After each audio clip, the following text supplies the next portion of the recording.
샬롬 샬롬 샬롬 샬롬. 하나님 사랑합니다. 여러분 주 안에서 사랑합니다. 오늘 에스더 9장 20절에서 28절 말씀이죠.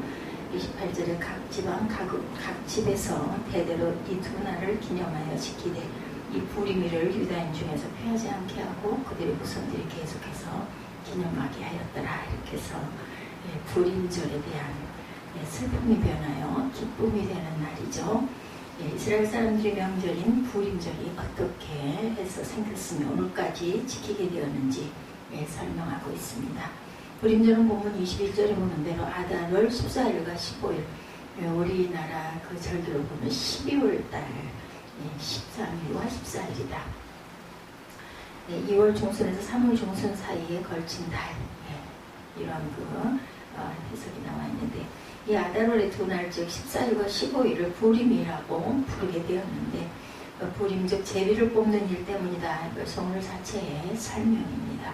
본문 24절에서 26절에 아각 사람 함무다다의 아들 모든 유다인의 대적 하만이 유다인을 진멸하기를 꾀하고 부르고 제비를 뽑아 그들을 죽이고 멸하라 하였으나 에스더가 왕 앞에 나아가므로 말미암아 왕이 소설을 내려 하만이 유대를 해하려던 악한 꾀를 그의 머리에 돌려보내어 하만과 그의 여러 아들을 나무에 달게 하였으며 이렇게 나타납니다.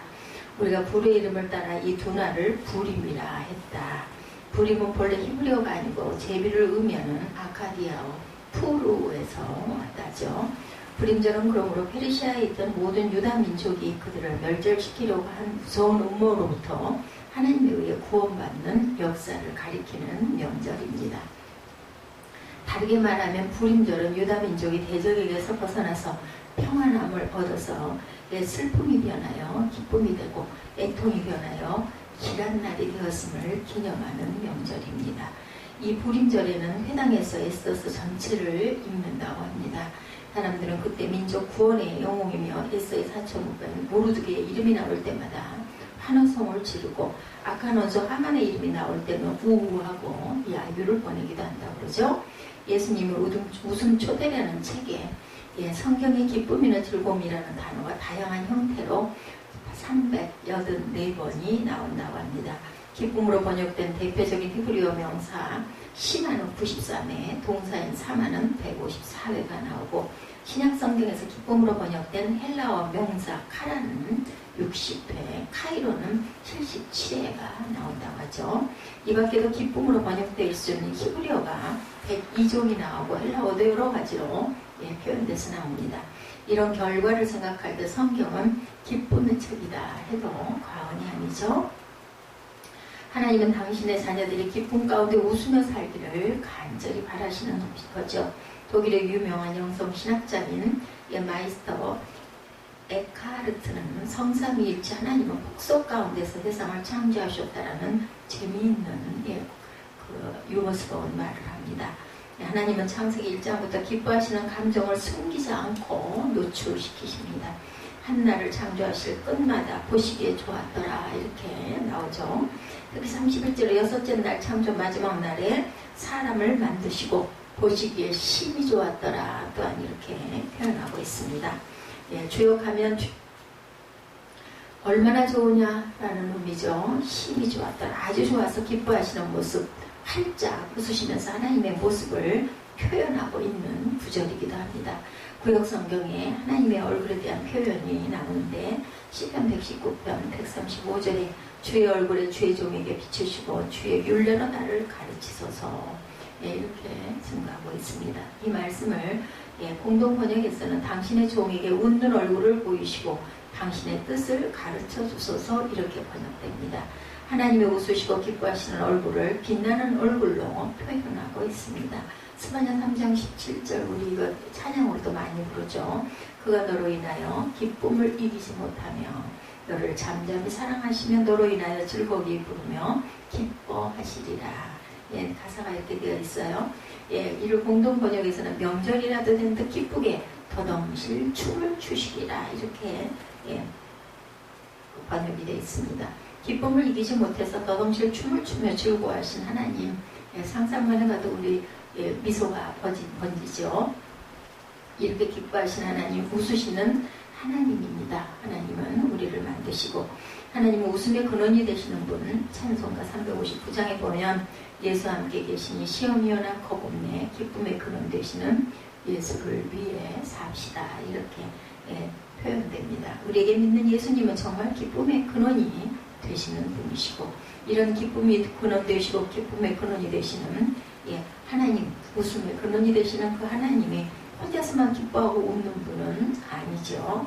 웃음의 근원 되시는 하나님께서 오늘 저와 여러분에게 웃을 수밖에 없는 은혜를 주시죠. 창세기 21장 6절에 사라가 가로되 하나님이 나로 웃게 하시니 듣는 자가 다 나와 함께 웃으리로다. 이렇게 증거되어 있습니다. 하나님은 우리를 웃게 하시는 하나님입니다. 요한복음 15장 11절에 내가 이것을 너희에게 이르면 내 기쁨이 너희 안에 있어 너희 기쁨을 충만하게 하려 함이라. 즉 우리에게 기쁨을 충만하게 주시려는 분이시죠. 하나님은 우리를 웃을 수밖에 없도록 하시는 하나님, 웃게 하시는 하나님이신지를 믿으시기 바랍니다. 그러면 우리는 왜 기뻐해야 할까? 누가복음 10장 1절에 보면 예수께서 12제자 외에 70명의 제자를 세우시죠. 그리고 이들에게 능력과 권세를 주셔서 도처에 2사람씩 파송을 합니다. 얼마의 시간이 지난 후에 70인의 제자들이 돌아와 예수님께 선교 보고를 합니다. 17절에 주여 주의 이름으로 귀신들도 우리에게 항복하나이다. 자신들이 안수할 때 병든 자가 회복되고 귀신이 쫓겨나가는 것을 보고 얼마나 기뻤던지 기쁨과 흥분을 감추지 못합니다.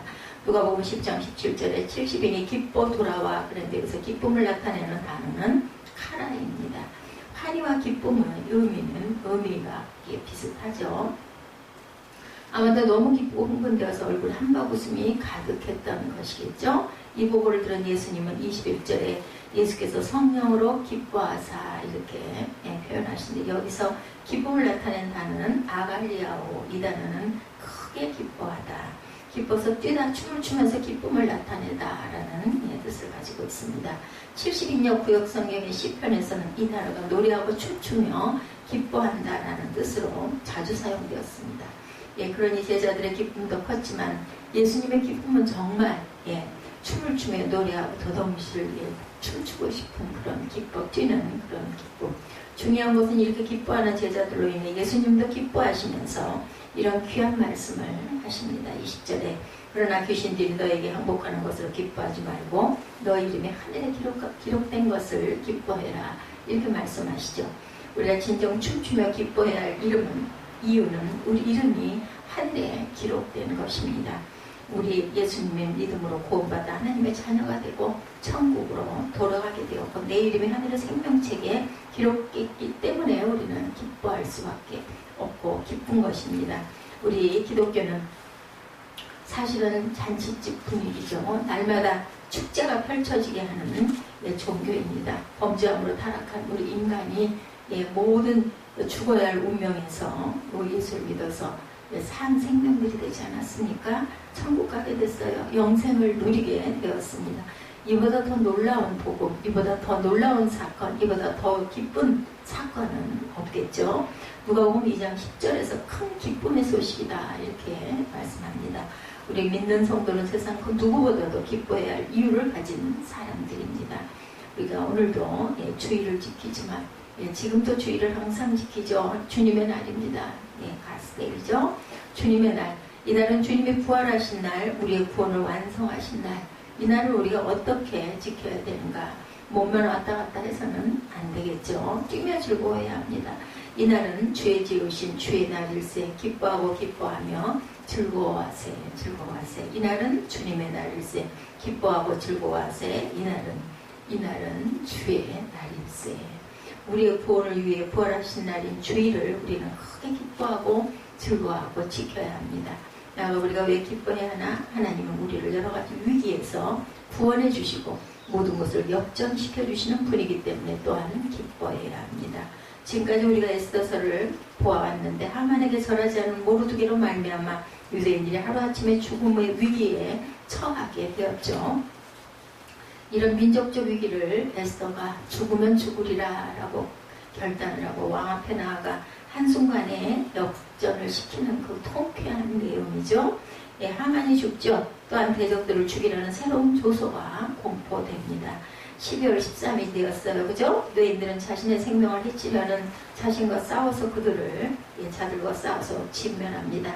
도성 수산에서 500명을 죽이고 하만의 10아들을 죽입니다. 에스더는 왕에게 구하여 하루도 유대인의 대적을 진멸하게 해달라 이렇게 청을 해서 14일에도 유대인들의 대적을 진멸하죠. 그래서 12월 13일, 14일 이렇게 이틀 동안 대적을 진멸합니다. 그것이 우리나라 계절로 보면은 3월, 1, 6월 달경이다 이렇게 번역되어 있습니다. 그래서 총 16절에 보니까 7만 5천 명을 죽이죠. 이렇게 해서 유다인은 죽음의 위기에서 완전히 벗어나게 되죠. 중요한 것은 여기서 끝이 아니었습니다. 위기에서 벗어난 유대인들이 모여서 17, 18절에 보니 잔치를 베풀고 즐겼다 이렇게 증거되어 있습니다. 19절에 보니 아달월 14일로 경전을 삼아 잔치를 베풀고 즐기며 서로 예물을 주더라. 유다인들은 죽을 위기에서 구원해주신 하나님의 은혜를 생각하며 잔치를 벌입니다. 14일을 경절 곧 축제일로 3종 13, 14일 중에서 14일을 죽을 위기에서 벗어나 구원을 받았으니 얼마나 기쁘고 좋겠어요. 그죠? 너무너무 좋아서 누가 시키지 않았는데도 잔치를 벌이고 기뻐하고 즐거워합니다. 이걸 보고 모르드게가 명하죠. 모든 유다인들에게 글을 보내요. 아달월 14일과 15일을 규례를 세워 지키되 잔치를 베풀고 즐기며 서로 예물을 주며 가난한 자를 부지하라. 서로 선물도 나눌 뿐만 아니라 가난한 사람들을 도우라는 거죠. 하만이 유다인들을 죽일 날을 제비 뽑은 것을 따라 그 경절을 부림이라 이름합니다. 제비 뽑기죠. 그래 28일에 대대로 이 날을 기념하고 지키라고 명을 합니다. 이렇게 해서 유다인들은 부림절을 지키게 됐습니다.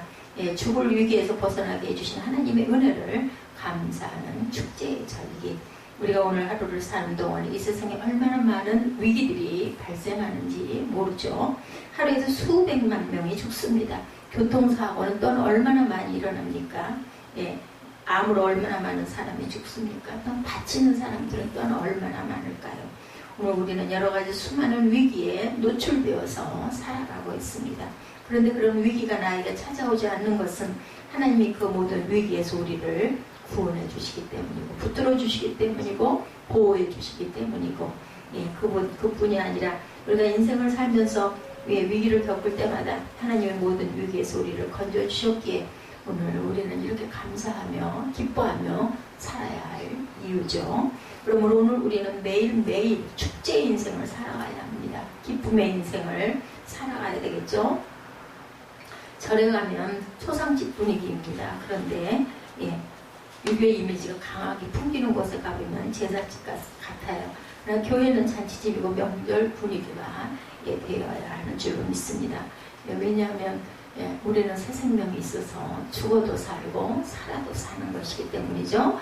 아직도 하나님의 축제의 기쁨을 알지 못해서 잔치집 같아야 할 교회가 초상집 같고 제사집 같은 분위기가 연출될 수도 있는데 그래서는 안 되겠죠. 하나님이 안타까워하십니다. 성도가 마치 조문객처럼 엄숙한 얼굴로 예배드리러 오고 마치 제사를 드리는 사람처럼 굳어있는 모습이고 교회에 그런 모습으로 앉아있는 건 온전치가 않습니다. 웃음의 근원 되신 하나님은 우리 성도들이 항상 웃고 살기를 원하세요. 우리로 하여금 웃을 수밖에 없는 많은 은혜를 주시고 내가 이렇게 기쁘니 너도 기뻐해라 라고 말씀하시죠. 항상 기뻐해라. 우리를 구원하신 하나님, 모든 위기로부터 건져주신 하나님을 인하여 항상 기뻐하며 웃으며 살아가시는 저와 여러분 되시기를 주님의 이름으로 축복합니다. 기도하시겠습니다.